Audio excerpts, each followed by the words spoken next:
Hey yo, what is up guys, it's your boy Toy here. This will be a video Eclipse on my newest toy, Selene, in the building. This one is an A218 with about 1,000,000 damage in the building, so it's quite sick. And I'm about to show you guys how to perform the tactics, which allow me to actually exceed up to wave 40, because as you guys know, Selene is a single target damage dealer and she doesn't do very well at AoE. So guess what? We're about to find out how I can actually perform this.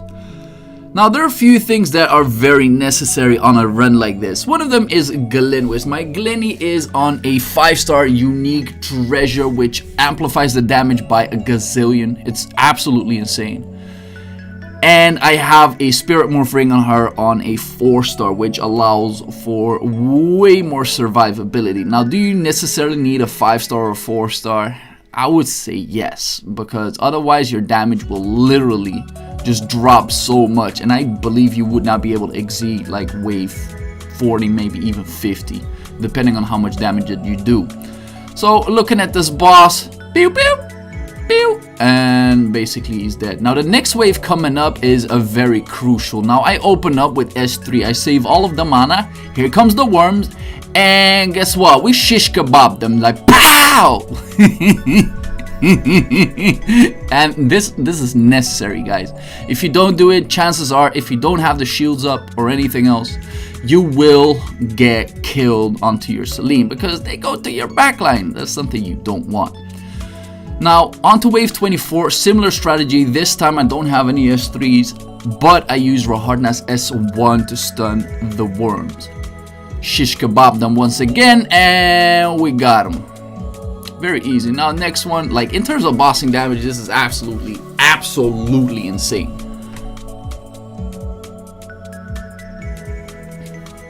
Looking at his face, some boom boom and a little bit of pow, and he's dead. Nothing to worry about. One of the tactics that I tend to use as well is either my S1 on Rahardna or S2 on Glenwis is on cooldown, and I keep the other one off cooldown so I can rotate between them. Also, a skill that can be used is Phrase S3 for blind, but I kinda don't like using that skill all that much. I could be using S3 here, but knowing that there will be some of these nasty worms in the next upcoming wave, and we shish kebab them once again. S3, pow, and you, due to the lag, couldn't even see it. Great. Now there's another few of them, meaning that I have to get Rahardna S1, making sure that they cannot reach my backline. They nearly did, but that is what the Shield of Frey is for. Now a trick with the Shield of Frey will be upcoming in the next few waves, and it is very simple. I got a Spirit Morph Ring onto a 4-star, which means I can survive that frontal damage for about 8 seconds, which is great. Now just before it runs out, I pop the shield, and if so, I wait a little bit, I wait some more, I pop the shield, ring is down. Didn't actually need the shield yet, but it is a way for me to perform this. Now, same thing goes with stunning and the one on Rahardna. Unfortunately, I don't time it that well, so instead I use the blind on Frey. Using Rahardna S3 to lower up all of the cooldowns of the rest of the characters allows me to do shields even more. At this point, I don't even do it, and we can still pop this guy's cherry on no problem. So saving up your skills for the time where your Spirit Morph Ring runs out is the moment you will be able to get over to wave 40. Now we get another boss, and it's very tempting to do S3. I was hovering over it thinking like, oh, I can one-shot this guy. Don't. You will need it later. Grab the reset and make sure I get the rest of the skills, and now will be the time where you S3. Now this wave isn't particularly hard, but you can skill, like you can one-shot these guys in one hit, like pow. Bug repellent, super easy. Now making sure that I still have the stuns on lock. I kind of need the shield somewhere so that my Glenny can stun as well. There we go. But this time I use Rahardna instead. Now that Rahardna is having this shield, I can still perform this little stun and allow myself to survive the rest of that part. And since it's wave 38 and I have a S3 lined up, I can just shish kebab the rest of the way with just this single skill, hopefully. And I miss half of those skills, so having an S1 right here would be very, very useful. Luckily, the rest of that is pretty easy.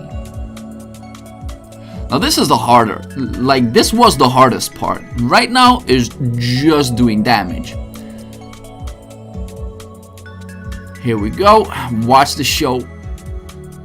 And let me go over something that I want Vespa to change, because currently this is about the only way, outside of having Lavril, Mediana, a Shay or a Net, and a main frontal damage dealer like Epis or something. Like, those are the only ways to really do Eclipse in a manner like this with, I wouldn't call it the lowest investment. But reason why I want this to change is there are a lot of people who are not willing to invest into these characters. For free to play, this is something that you will get in the first year and a half if you're free to play. Meaning that if you just want a gear for Eclipse, this is not doable. Now my suggestion is very simple. Currently, warriors, tanks, healers, they're not useful for this. If you exceed over wave 50, you will get one shot no matter the gear. So the only strategy that you have is having that spirit morph ring. Now that means that warriors in itself are useless as well. Now if I would have to change something, one of them would be the damage output of these monsters. We could change that up, but gradually going into the waves, we will still be getting stuck at the same thing. But if you do decrease the damage, there's not a straight necessity for me to one-shotting the bosses. Therefore, having warriors to survive better, all frontward damage characters surviving better.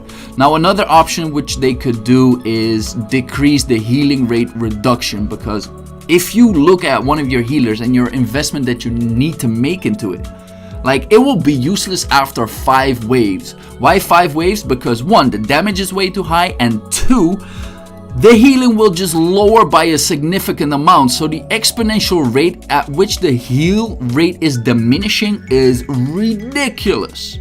So having a very tanky setup is currently so far super useless here. And there are so many characters that would be able to provide, like, for instance, my Chase, he also gets heal rate reduction on top of everything. So guess what? After 5 waves, he just breathes and he dies. It doesn't even matter if he gets damage. Now, I'm a Chase player, I get salty about that, but imagine all of these other characters. A Theo would be amazing here if you get him onto the right gear with the unique treasure 4 just slapping the living fuck out of people. So currently, that is unavailable for one single reason. The damage output on these monsters, these bosses, is insane. And this is even far beyond the whole drop rate thing, not enough ethers being in the game, making it very hard to scale off of your unique weapons or the soul weapons and upgrading them. Great, but if you make this content fun, then I would be able to play this on anything. Now I would give another suggestion. Make sure that we have a trial. A practice mode for this would be absolutely insane, just to get your skills as polished as possible, your timings as polished as possible. Because it cannot be that you have to wait a week, then suddenly either forget gear or miss one input or are not even sure how the game works. Then this game mode is not enjoyable. The fact that you would be able to mash in all different kinds of characters, gears, and just try out to get the best performance out of this would be so much better for a greater player base. Because if I would imagine, as a newer player, you look at Eclipse and you think to yourself like, well, I got myself some characters, I'm getting destroyed. So in terms of playability, I don't think it's accessible to a lot of people. Now as for the tactics that I use, mainly for this guy because he jumps to the back, I tend to like one-shot him with either the S3 or use the soul weapon instead. And then almost kill him in one go, but if he jumps to the back, I am dead, meaning that I put up Frey's shield to just make sure to get this. Another thing that is quite nasty is this guy. Now you can open up with an S1, which is something that you can do to get him into that physical immunity state, but then afterward you need to straight kill him. If I, like I do right now, don't have the S2 up straight away, I'm losing out on time, I'm losing out on damage. So that S1 was not well placed if I look back at it.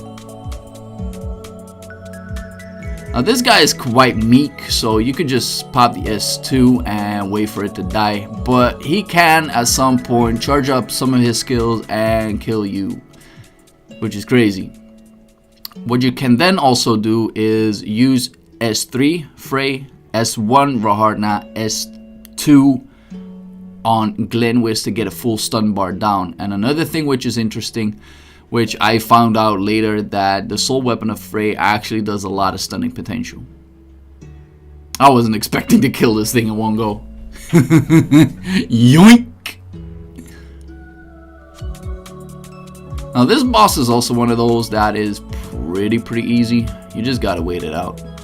But just in case this guy turns out, or girl, turns out to one-shot you, guess what? You need more damage. Now once again, this boss is not funny. If he jumps to your back, you're dead. So what I tend to do is I try to stun. There we go. S1, S3. Pop the rest of that cherry and make sure that I wait out the rest of this stuff. I was opening up with an S1, which was quite unnecessary. If I did not do that, I would have S2 up already.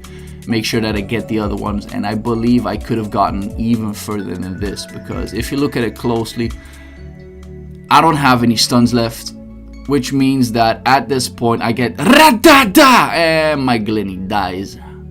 Made it though.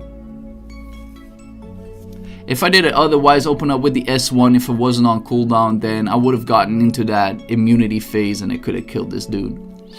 So here I'm hoping that I can one-shot this dude with an S1, but yeah, since I got no S2 up, I am doing very meek damage and I cannot stun properly. So I hope with the last shot, and it didn't happen.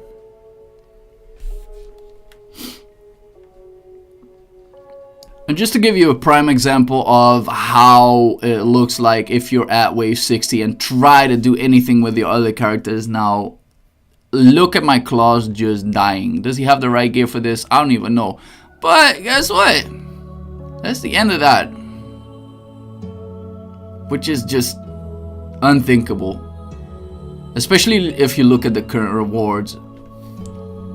Because what I get right now a week is 36 gold orbs, which means within 3 weeks I get one try on making a plus 20 Selene. 3 weeks. That is disgusting. So there has to be some changes. Now let's look at the gear.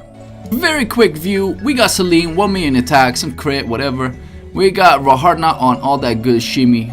And we got Frey on full attack gear, this time rocking a feather, and a Galeni on a 9-star. So that is it straight for gearing. This was Twebby. Peace!